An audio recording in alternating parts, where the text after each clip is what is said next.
Meet Sarah. Walking home, she notices the old community garden at the end of her street. The weeds have taken over, raised beds completely buried. If Sarah does what most of us do, she'll snap a quick photo and post it to a local group online.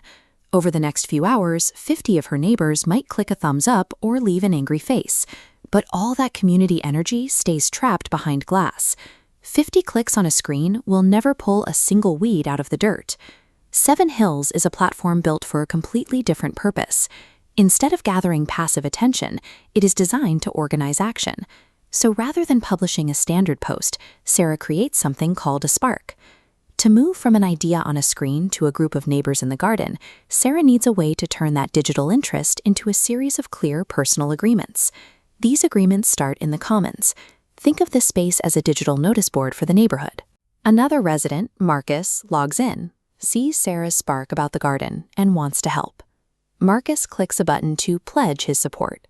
In plain terms, he is simply raising his hand to say he is interested. This step is entirely safe. Pledging does not lock Marcus into a work shift or mean he must bring his own shovel this weekend. It simply signals his curiosity. By removing the pressure of a massive, immediate commitment, the platform makes it easier for neighbors to take that first, hesitant step toward getting involved. But a list of interested people is not a team yet.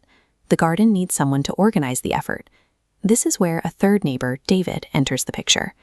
David decides to take on the role of steward. A steward agrees to guide the spark from a loose idea into a scheduled event. David reviews the spark and identifies the neighbors, like Marcus, who raise their hands. He decides to organize a cleanup for Saturday morning. Because one person stepped forward to take the wheel, the project gains momentum. Everyone stops waiting for someone else to act. Now the platform introduces its most important boundary, a phase called the airlock. This is where vague interest turns into actual responsibility. David uses the platform to send Marcus a formal invitation. He is asking Marcus if he is available to join the crew this Saturday. This is a mutual choice. Marcus checks his schedule and his own energy levels before deciding he can spare 2 hours. When he hits accept, his consent meets David's request, and the team is formed. Once that agreement is made, the roster locks into place.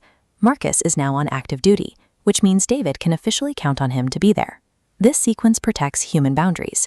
Nobody is guilted into showing up. Community participation becomes an invited choice, rather than a heavy burden. Saturday arrives, and the digital handshakes pay off in the real world. Neighbors gather at the garden to clear weeds and plant new seeds.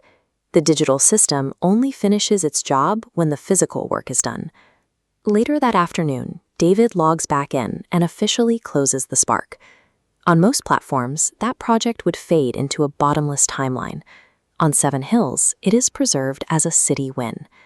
A city win acts as a permanent, searchable record. It proves exactly what this neighborhood accomplished and adds to a growing ledger of local action. This is why the platform exists, to provide the infrastructure needed to clear the blockages that usually keep neighbors from working together. Real community connection grows through these deliberate, respectful invitations.